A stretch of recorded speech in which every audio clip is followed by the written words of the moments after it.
this video response to Gothatfunk will start with the least important stuff, and toward the end will be the most important stuff, and then I'll end the video with the response to some comments. In the description will be timestamps for what I talk about and when. First, Gothatfunk agrees that he was making a continuum fallacy, so golf clap for that. Then Gothatfunk makes the argument that my analogy of colors to races doesn't make sense because while the races have overlapping traits, colors do not. For example, there is no red in blue. There is no blue in red. Red and blue are pure types.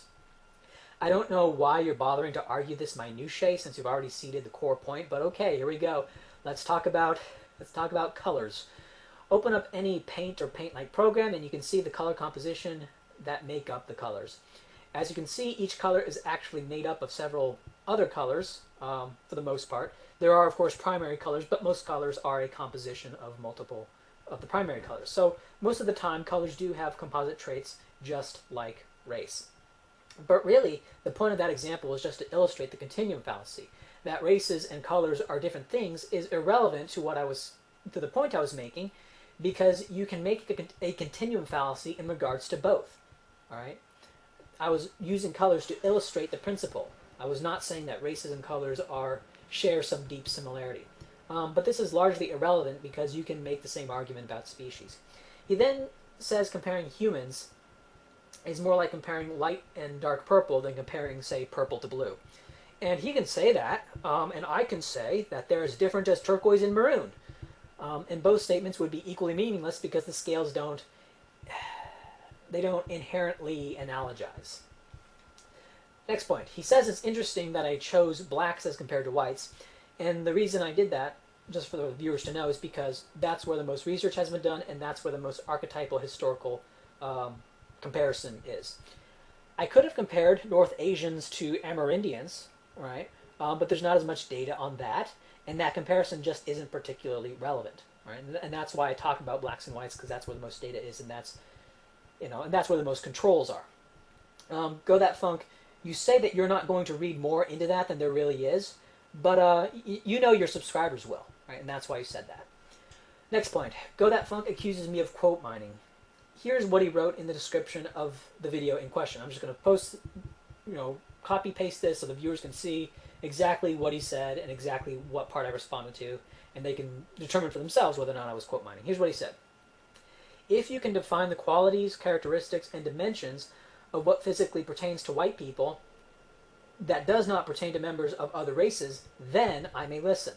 I contend that human beings come in one race, the human race.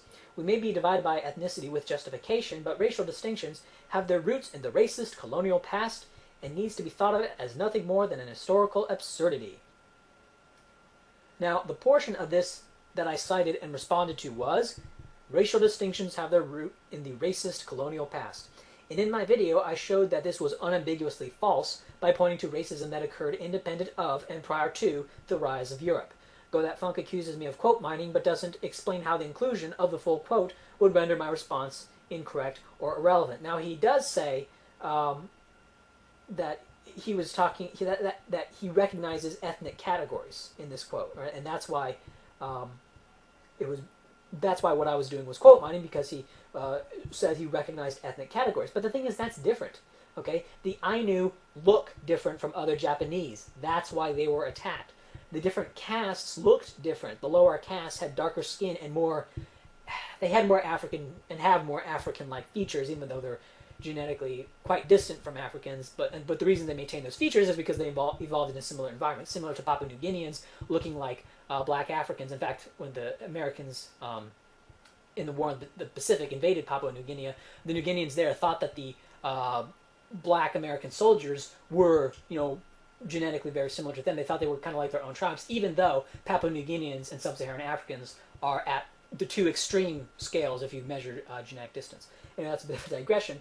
But continuing, like the Egyptians, for example, distinguished the Nubians from themselves, and the Egyptians even had immigration controls to keep black people out of Egypt. Okay, what I was talking about in my examples was race. Your statement about ethnicity was not relevant. Okay. Gothatfunk then claims that I strawmanned him by saying that he thought people didn't see race. Well, I don't think I strawmanned him. Here's what I think are the relevant parts of the video that I responded to. First of all, in your clip just there, you said that there's a description about facial structure. See, all you just did in that clip was basically restate, hey, there's such a thing as white people. All right, motherfucker, define it. You say it's about facial structure. What is the white facial structure? What is the minimum average and maximum average measurement between cheekbones, between the center of the eyes? What is the minimum and maximum average? I mean, how high or low does the outside corner have to be as compared to the inside corner of someone's eyes for them to be considered white? What's the minimum and maximum nose width for someone to be considered white? What about the thickness of their lips? What about the shape and size of their forehead? Which characteristics and which measurements? If you can't define it by measurements, then you can't fucking define it. You say in your clip there that the skin color is secondary consideration when defining race? What a crock of shit! You and I both know that is bullshit, okay? Absolute fucking bullshit. Because when you try to define all these facial characteristics using measurements, you will find that those same measurements also apply to people of African descent, of Chinese descent, and right across the board all around the world, people of different races. You also say in your clip there that behavior is an aspect of race. I dare you to define that.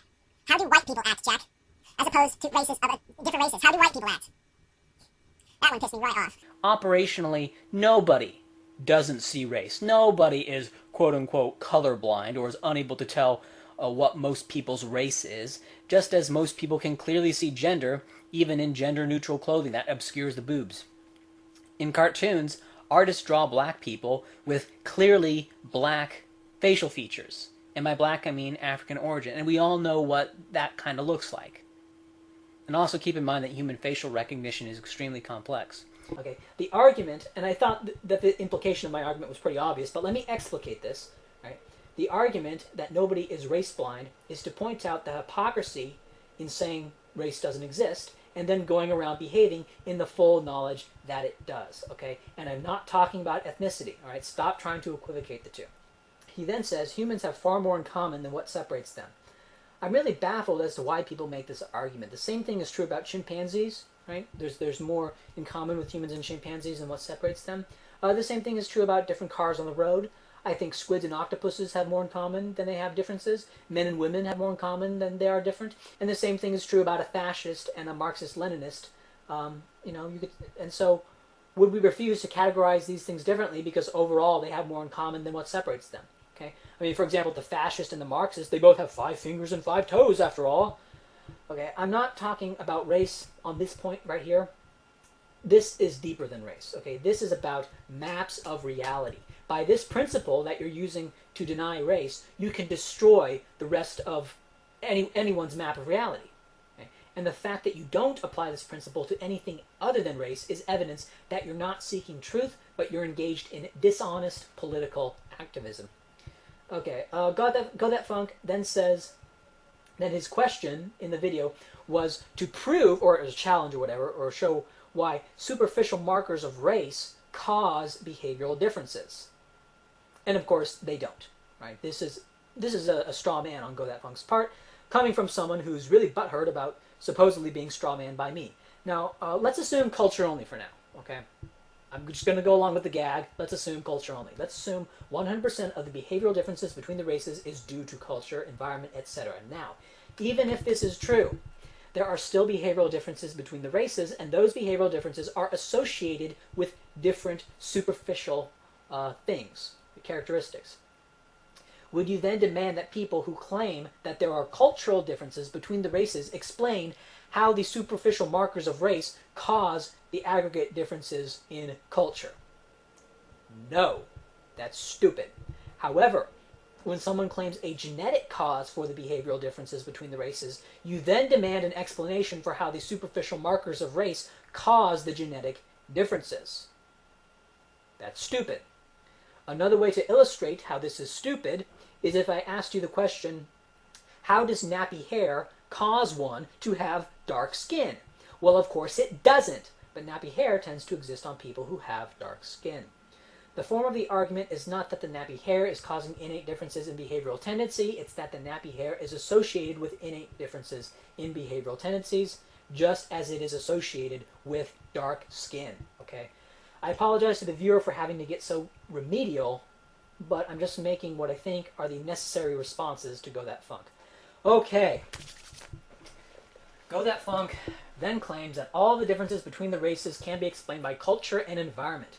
Now, first off, the This argument can be made with chimps and dolphins. Why aren't chimps integrating into human society? Well, because they have been discriminated against. They're discriminated against, aren't they? Perhaps chimps are picking up on the implicit stereotypes that chimps are stupid. Chimps mostly come from tribes where they use simple tools. They have no reading or writing. There's constant violence among the chimps. Their unemployment insurance is basically limited to their tribal networks. Chimps are kept in zoos, and it's basically zoos are a dehumanizing prison, right? Now, certainly conditions in these zoos have improved over time. Okay, they're no longer simple steel cages. But as Chomsky said, improvement in conditions of slavery does not justify slavery. And zoos are like slave plantations. Oh, look at those funny chimps. Look at them jump through the hoops and stuff. This utter exploitation makes me rich. And are the chimps compensated for what they do and the money they make for these zoos? Okay. Now, I made a video, and I'll link that in the description, outlining the case that racial differentiation doesn't stop at the neck. But here, I'll just breeze through these really quick. Well, we can first look at the twin studies, right? Twin studies show that identical twins reared apart have a higher IQ correlation than fraternal twins reared together. And at the top there is the correlation of a person's IQ to their IQ. That is, when they take an IQ test at 2 different times, that's the correlation. So there is some statistical noise, right? A person taking the same test twice, there's some variation in their own score. But if you divide all of these by the same person correlation, you get even tighter correlations. One thing you might point to on this is that fraternal twins reared together have more closer IQs than non-twin siblings, right? And say that that's probably a result of differences in environment that come from birth order. Maybe, but birth order could also have some epigenetic effect that accounts for these slight differences. So the gap, so that the differences in similarity between twins and siblings could actually be genetic, right? And some evidence of this is that twins reared apart, or non-identical twins reared apart have a higher IQ correlations than siblings reared apart. Next, we can look at subtest heritability. The more heritable a subtest on an IQ test is, the greater the racial gap between the two. On the subtests that are more influenced by environment, that is things that can be trained more, like math, the racial gaps are smaller. So the greater the genetic component, the greater the racial gap. We can also look at gene amplification. And as we've all noticed, people who were blondes as little kids often grow up with darker hair as they get older, and babies tend to have lighter features than they do when they grow up. And this is because darker features tend to be dominant, and as they get expressed more and more with age, their features become darker. If you compare chicken embryos to human embryos, they look rather similar. Yet as the embryos develop, the difference between a chicken and a human baby manifests. There was also an experiment done by Winthrop Kellogg where he raised a chimpanzee Gua alongside his son Donald. At that early age, the chimp and the human were about even in a battery of tests that were applied to them.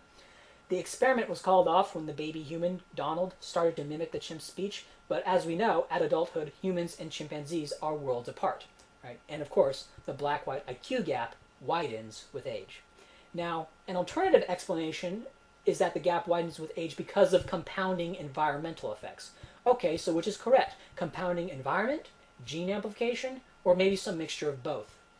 Well, we can look at the Minnesota Transracial Adoption Study.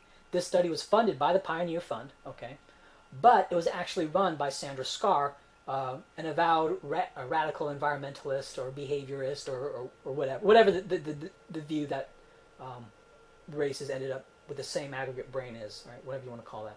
She wanted to prove definitively that the racial gaps were environmental, not genetic. However, no university would fund her, and I believe this is because the universities knew exactly what such a study would show. Anyway, the study placed black, white, and mulatto children in adoptive families. Early on, it appeared as though the gap was narrowing, but by age 17, the gap was what any hereditarian would predict. Changing home environment did not matter. The non-adopted whites were at the top, adopted whites right below that, adopted mulattoes below that, and adopted blacks at the bottom. While not present in any of the data, Sandra Scar herself told some of the darker-looking mulattoes that they were pure blacks, and some of the parents that they were pure blacks, to see if being told that they were pure black or told that they were mixed race had any effect, and she says it had no effect. Okay, what about school environment? Well, The Milwaukee voucher study found that students who apply for vouchers and get them do no better than students who apply for vouchers and don't get them. This is evidence that the idea of a good school within the range of the U.S. is largely a myth. What happens is that good students tend to go to the same schools, creating the illusion that there is something inherent in the school itself. I'm not saying that going to a ghetto school is just as nice as going to a, quote unquote, nice school, but it doesn't appear to affect standardized test scores or what college you get into. What about early educational environment? Well, we can look at the Abecedarian Project, which took really, really young kids and had professionals working 5 days a week, 50 weeks a year, for like 8 hours a day, trying to raise these kids' innate intelligence as best proxy by IQs. And the people who were in this project were not like your typical teachers, right? These were like professionals, with their theories about how to increase intelligence and applying all these theories on these kids. And you can read this project for yourself, but the short course is that even this intensive intervention failed at producing lasting IQ increases. So, and just a point on that. Imagine like if you were taught how to tie your shoes before any of the other kids. Does that mean you are then going to learn calculus better than other kids later on in life? Or if you're taught the alphabet earlier, does that mean you're going to learn differential equations better, right? That's kind of what is happening here, is that they're taught these things early on, but that doesn't increase their innate, intellectual engine. It doesn't increase the core horsepower of their brain, right? It just teaches them a bunch of new things. Another thing to keep in mind is that when you control for IQ, the income gap between blacks and whites goes away. This is not true with Hispanics, since many Hispanics are still English second language and are early immigrants. What about stereotype threat? Well, as we know, that when you tell a kid with brown eyes that people with brown eyes are stupid, he'll think that he's stupid and he'll perform worse. Okay. Now, I think that the Claude Steele study that involved like grown-ups, that involved like college students, is very flawed, and that I also believe that there is a publication bias involving stereotype threat. That is, studies that don't show a negative effect of stereotype threat don't get published. But the more important point is that blacks actually have a higher intellectual self-assessment than whites. So even if you could show that stereotype threat has a negative long-term effect, the point is, from what we can tell, blacks haven't even internalized the stereotype. So if you were to make that argument would not fly. A key point to keep in mind here is restriction of range. You may be able to say that someone who lives in sub-Saharan Africa has environmental variables that stunts their intellectual development, but we're not talking about that. We're talking about the range of environments that predominate in the U.S. Think about this another way. Let's say you had someone who is the son of a millionaire and someone else who's the son of a billionaire. Okay, huge income disparities between the millionaire and the billionaire. Yet, are you going to say that the millionaire is deprived of a proper learning environment? Okay, that same kind of thing would nowadays be seen as applying to whites and blacks, right? Because if you turn back the clock to say 1800, right, blacks in the U.S. are fantastically rich, and whites in the U.S. are fantastically rich. So to those people, both blacks and whites, it's like comparing millionaires to billionaires. Right? Now, in my video, I said that violent crime could be reduced by changes in environment, but I don't know. If you want my guess, I would guess that violent crime is mostly genetic too, but I don't know because I haven't read much about that. What I have read is that the higher incarceration rates and sentencing for violent crime are not a result of police or court bias. For example, with sentencing bias, if you control for repeat offenses, the black-white sentencing gap goes away. And again, I'm talking about whites and blacks because that's where the most data is. The last point to you, Gothatfunk, is more meta. We have these races that differ in all of these different ways. The average organs of the races, like skin, bone, distribution of blood type, adiposity, bone density and facial structure, genitalia, and even brain size, are all different. Now, I'm not saying that bigger brains are a priori more intelligent than smaller brains by some standard of intelligence. After all, elephants, dolphins, and whales have larger brains than humans. But then again, elephants, dolphins, and whales are some of the smartest animals on the planet, and animals with bigger brains do tend to be smarter than animals with smaller brains, but I digress. The point is, the brains are different. They're not the same. So why would we assume that they are the same? Maybe black people with their smaller brains are actually smarter. The neurons, you could say that the neurons are closer together and maybe they're packed more tightly and are thus more efficient. There's less distance to travel between the neurons, and therefore black people are innately more intelligent. I think not. I think that's not the case for reasons pointed out throughout this video, but I'm just illustrating the absurdity of thinking that they are all equal. I have far more respect for someone who thinks that blacks are smarter than whites than for someone who thinks that they are equal. Because the person who thinks they are equal just hasn't even thought this through, right? They were taught this as little kids before they could critically analyze it, and they're just repeating it. It's also an impossible position. And moreover, there's this strange split between recognizing that individuals can have different levels of innate intelligence, but thinking that groups have to be the same. It's really dumb. So there you go, Gothatfunk. You wanted an argument that evolution doesn't stop at the neck, and there it is. Okay, now on to the comments. We're dealing with an ocean of stupidity here. Just going to go through a few of these. Here's one by Super Skepticism. He says, the color metaphor is stupid. I mean, as long as evolution, I think he meant as far as evolutionary biology is concerned, we're all African. Oh, that's great. Okay, we're all amoebas. We're all primates. We're all mammals.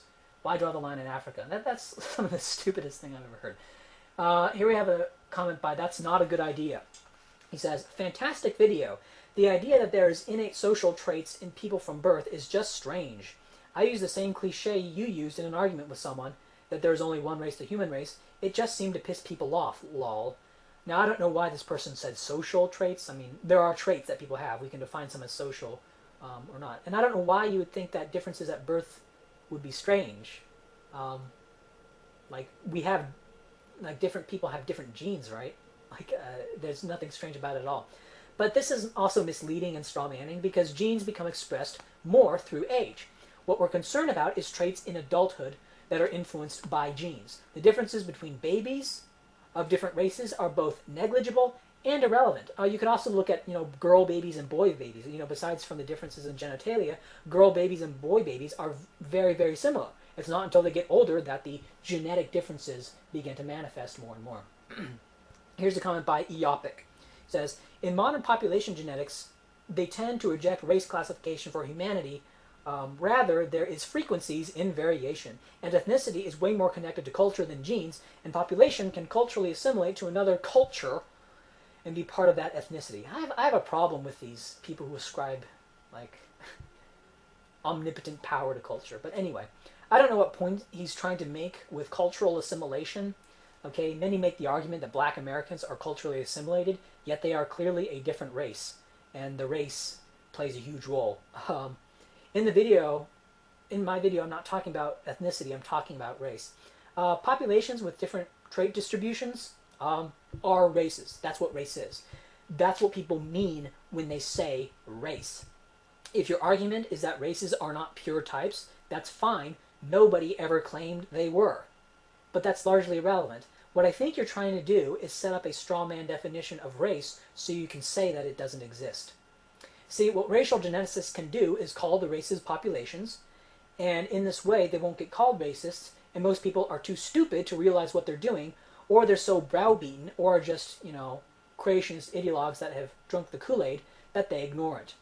Okay, and the history of science is full of things like this. This is not a radical thing to say, really. Here's a comment by Radical Syndicate. Tried to leave a comment on Fringe's vid, but he blocked me already. My take on this whole issue is this. While there may be discernible traits that allow us to distinguish adequate racial categories, isn't it more significant to acknowledge the greater number of similarities that suggest a unity of humankind? And what objective value does racism actually serve? What purpose does racism serve? Now, I've been over this quite a bit. There is income inequality between the races. If you subscribe to the doctrine of innate equality of intelligence and industriousness between the races on aggregate, you are going to have to explain the inequality of outcome as being a result of environment and probably some historical oppression. And it will be used as justification for systematic theft and racial privileges against the supposed oppressing class, in this case, whites. In other words, racial equality is a political bludgeon used to attack whites. That's what this is about. Secession, libertarianism, and racial nationalism are, in my opinion, largely motivated by a desire among whites to escape these constant attacks. Modern white nationalism is reactionary, not initiatory. Here's a comment by Wycliffe. It says, quote, Testosterone is the main biological reason that men are more violent than women. I'd love to hear what lunatic Fringe's biological backing is for his assertion that blacks are genetically more violent than whites. Okay, well, first off, I didn't say either in my first video or this video that the higher black violent crime rate was a result of genetics. Right? I think it probably might be, but I'm not making that case. I'm not putting forward that claim as anything other than my own little opinion. And I just said that it was a bit absurd to assume a priori that there was no genetic influence. Now, yeah, the difference between men and women in violent crime may be ascribed to testosterone. I don't know about that, but let's say that's true. Okay, the difference between blacks and whites overall in violent crime rate may be attributable to some other genetic thing, right? Just because, you know, the differences between men and women is attributable to testosterone, and the testosterone differences between blacks and whites don't explain the differences in violent crime rate, doesn't mean that there's no other genetic reason. And moreover, like, here's the thing. If you look at pre-civil rights statistics, blacks actually committed fewer violent crimes. So we have an historical example of violent crime being reduced by differences in environment. Okay, I'm not saying that the entire gap in violent crime rate is a result of genetics. So, like, and I said that in my video, Wycliffe, you're a fucking liar. But if you want to hear a genetic argument on this, well, I would refer to you to a New York Times article on the subject entitled, quote, "New Storm Brews on Whether Crime Has Its Roots in Genes." Now, maybe it's some other hormone other than testosterone, or maybe it's some gene that predisposes one to violent crime without influencing hormone levels very much. Okay, but given that the races differ on so many other things, it's highly unlikely that they would be nearly identical on this issue. There's another comment by Dom1 Philosophy. He says, "Nicely done. You really do express yourself exceptionally well," talking to Gothatfunk. One of the discussion you're having, I don't think race is necessarily the underlying issue. Oh, wow. So it appears to simply be a visceral opposition to the thought of similarity between humans on their part. They appear to need people to be distinct and categorized and rail against the suggestion of unity.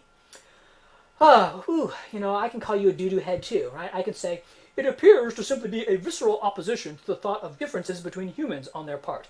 They appear to need people to be unified and rail against the suggestion of distinct categories, right? I mean, I can throw poo at you too. All right. In closing, this stuff about racial equality is really fucking nuts, and the insanity is on full display in Gothatfunk's videos. The only way I have found the strategy I'm using to really break through the conditioning here is by applying the principles they use for race on other, less controversial topics to show how spectacularly they fail. And maybe they can be shocked back to reality, but I really don't have much hope. As Max Planck made a quote saying, says that science advances one funeral at a time, and I believe that a political ideology will also advance one funeral at a time, and it's just going to take people to die off, because people will die before they will change their mind on things a lot of the time.